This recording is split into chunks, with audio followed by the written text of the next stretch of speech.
I thought I was walking into a home where love and acceptance would greet me. Instead, one overheard conversation shattered everything I believed about my future. At my fiancé's house, I froze on the staircase, listening to his parents plotting behind closed doors. Their words cut deeper than any knife. She's not good enough for our son, and we'll make sure this wedding never happens. My heart sank, and in that moment, I realized the life I dreamed of might be built on lies. I still remember the way my stomach fluttered that evening. Equal parts excitement and nervousness. It was the first time I was officially staying overnight at my fiancé Daniel's house. We'd been engaged for 3 months, and though I had visited for dinners and casual get-togethers, this felt different. His parents had invited me to spend the weekend, to get to know me better, they'd said. I wanted everything to be perfect. My dress was carefully chosen, simple yet elegant. Daniel held my hand as we walked through the grand front doors of his family's estate. The place radiated wealth and old prestige. Polished marble floors, oil paintings on the walls, and a chandelier that looked like it belonged in a royal palace. His mother, Catherine, greeted me with a poised smile, the kind that felt polite but distant. His father, Richard, gave me a firm handshake, his eyes scanning me in a way that made me feel judged. Still, I forced myself to remain warm and gracious. After all, I loved their son. Winning over his parents would just take time, or so I thought. Dinner was a lavish affair. Silverware clinked against fine china, and though the food was delicious, I barely tasted it. Catherine asked questions that seemed harmless on the surface, about my family, my career, my upbringing. But I noticed the way she lingered on details that highlighted the difference between their world and mine. Daniel tried to lighten the mood with jokes, squeezing my hand under the table whenever I seemed uneasy. Later, as we settled into the living room, I excused myself to grab a glass of water. On my way back, I heard voices drifting from the study down the hall. I paused, hesitant, but the tone of the conversation made me freeze. Catherine's voice was sharp, laced with disdain. She doesn't belong here, Richard. She's not from our circle. Can't you see? She'll drag him down. My heart pounded. I knew I should walk away, but I couldn't. I pressed closer, my back against the wall, listening. Richard's voice rumbled in agreement. We need to put a stop to this before it's too late. Daniel is blinded by infatuation, but marriage? No. This family has too much at stake. Every word was like a dagger. My chest tightened, breath shallow. They weren't just skeptical, they were plotting. And then came the line that broke me. We'll make sure she leaves on her own. She'll never survive the pressure we create. I staggered back, my legs trembling. My fiancé's parents weren't welcoming me. They were preparing to destroy me. I barely slept that night. The words I had overheard from Catherine and Richard replayed in my mind like a broken record, each phrase cutting deeper. She doesn't belong here. We'll make sure she leaves. I stared at the ceiling of the guest room, the ornate crown molding mocking me with its cold perfection. Every creak of the house felt amplified, every whisper of the night air through the curtains sounded like a reminder. I was not welcome here. Daniel lay beside me, blissfully asleep, his arm draped over me as though the world outside our little bubble didn't exist. I envied his peace. Did he truly not see the storm brewing around us? Or was he deliberately keeping it from me? By morning, I had decided, I would put on my bravest face. I refused to give Catherine and Richard the satisfaction of seeing me falter. I slipped into a pale blue dress, applied light makeup, and forced a smile when I walked into the kitchen. Catherine was already there, dressed immaculately in a silk robe, sipping tea as though she were the queen of the manor. She looked up at me, her eyes scanning my every detail, and offered a smile so rehearsed it chilled me. "Did you sleep well, dear?" she asked, her tone dripping with polite venom. I wanted to scream. I wanted to throw her words back in her face, tell her I knew exactly what she thought of me. But instead, I nodded. "Yes, thank you.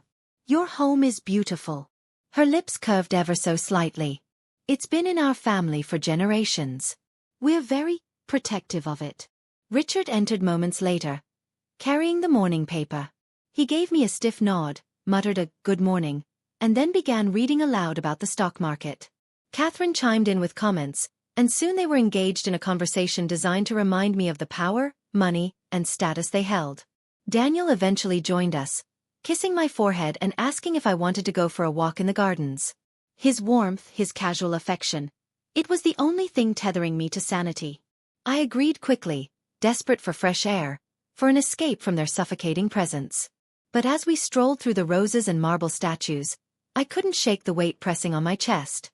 "Daniel," I began softly, my voice trembling despite my best effort. "Do your parents approve of me?" He stopped, frowning. "Why would you ask that?" "Of course they do." I swallowed hard, forcing a laugh. "I don't know. Maybe I'm just nervous." He brushed it off, tightening his arm around me. "They'll come around. Trust me." But I didn't trust it. Not anymore. Later that afternoon, while Daniel was out running errands, I returned to the guest room. As I passed the study again, I froze. The voices were back. Catherine's voice, cold and calculated. "If she doesn't leave soon, we'll escalate. I won't let this wedding happen." And then, chilling silence.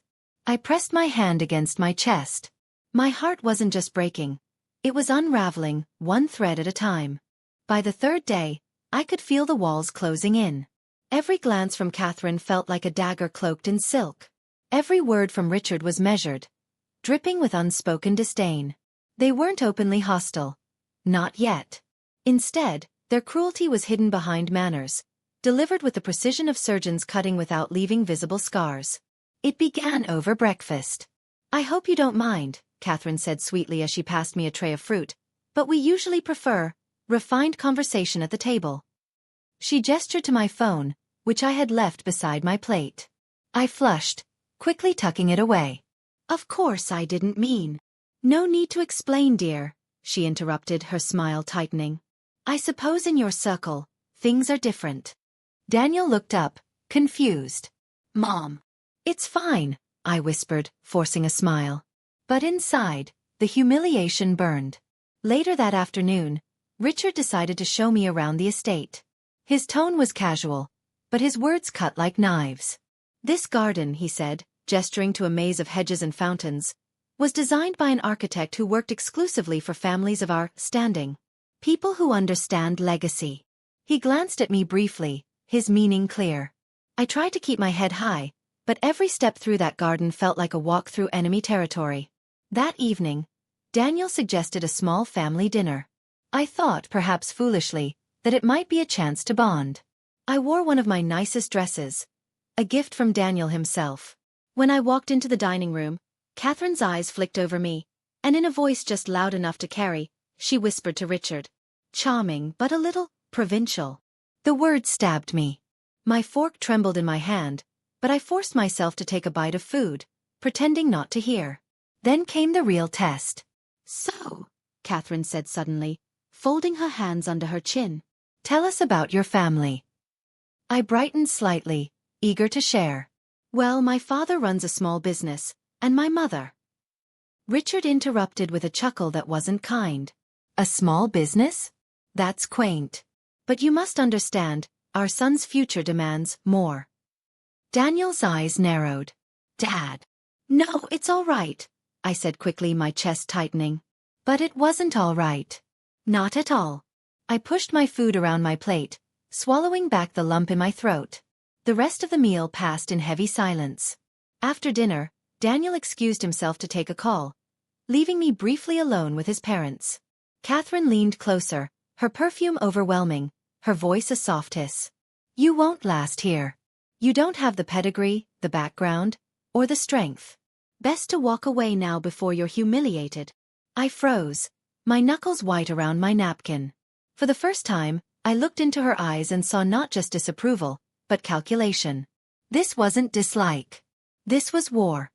The next day felt like walking into a carefully designed trap. Everything Catherine and Richard did seemed orchestrated, as though they were laying snares in every corner of the house, waiting for me to stumble. It began at breakfast. Catherine insisted I try pouring tea from an antique porcelain set. "It's delicate," she said sweetly, "just like our family's traditions." My hands trembled as I lifted the pot, every eye in the room on me. The lid slipped ever so slightly, clattering against the edge. A thin stream of tea spilled onto the saucer. Catherine gasped, pressing her hand dramatically to her chest. "Oh dear.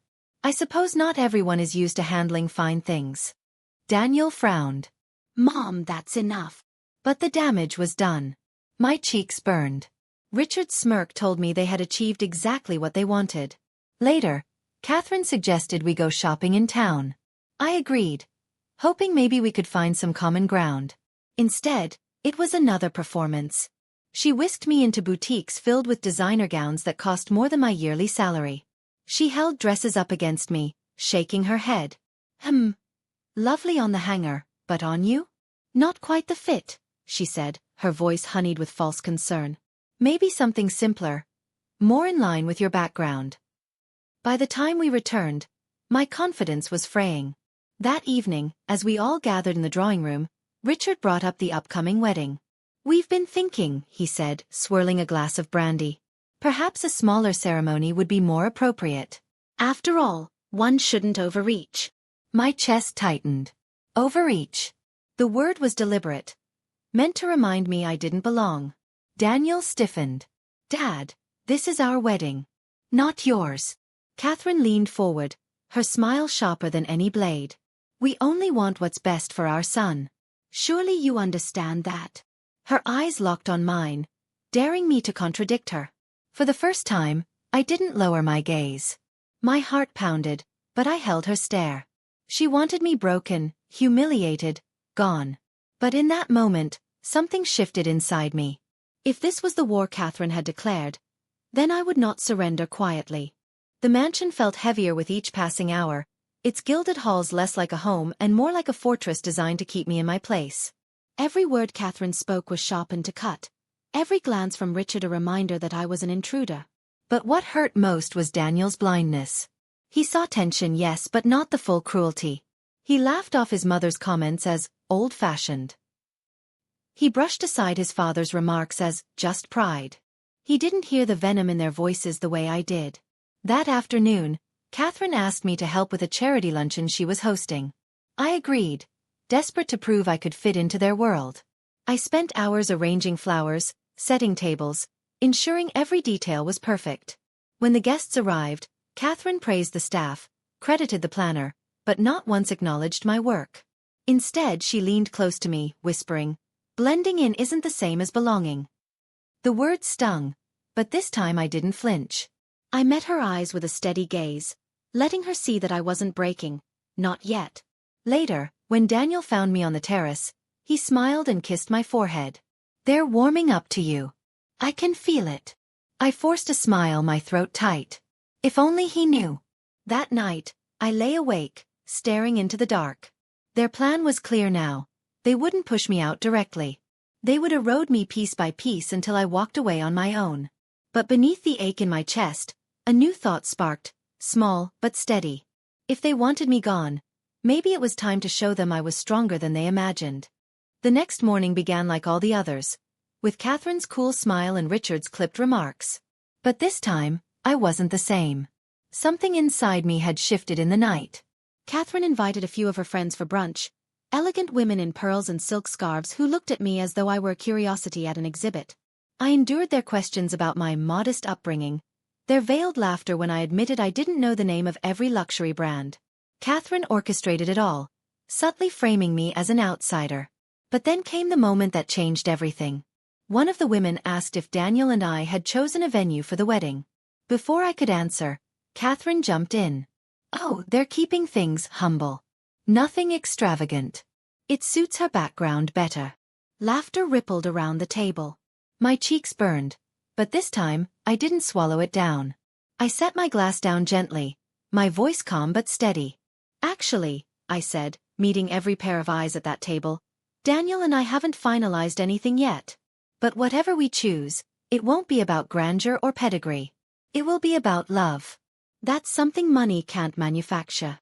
The room fell silent. Catherine's smile faltered, just for a second.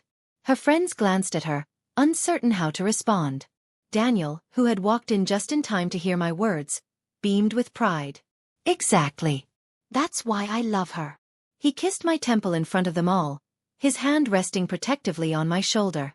Catherine's eyes burned into me, her expression polished but her fury barely contained. I knew then that I had crossed a line. But instead of fear, I felt something new, power. For the first time since stepping into this house, I wasn't shrinking. I was standing tall. And Catherine knew it. The storm broke that night. Catherine had arranged a grand family dinner, claiming it was to celebrate the engagement. But the moment I entered the dining room, I knew it was something else entirely. The table was crowded with relatives, business associates, and family friends, an audience. The chandelier above blazed like a spotlight, and I was its target. Catherine rose to her feet with a crystal glass in hand, her smile glimmering. "We are so thrilled to welcome," she paused, eyes flicking toward me, "this young woman into our home." Her tone dripped with false warmth. But marriage, of course, is not just about love. It is about heritage, compatibility, and stability. A murmur rippled through the room. My stomach tightened. She wasn't giving a toast. She was laying a trap. Richard stood next, his booming voice filling the hall. "We've done our research," he declared. "And frankly, we have concerns. Concerns about her family's modest means. Concerns about her ability to carry the weight of our legacy. This union would be a mistake." The words hit like gunfire. Gasps echoed. Daniel shot up from his chair. "Enough." But Catherine raised her hand, silencing even him. She turned her gaze on me, her lips curling. "Tell us, dear. Do you really think you can stand beside Daniel in this world? Or will you admit you're not ready for it?" The room waited. Dozens of eyes pinned me in place. My pulse thundered, but beneath the fear, a new fire blazed.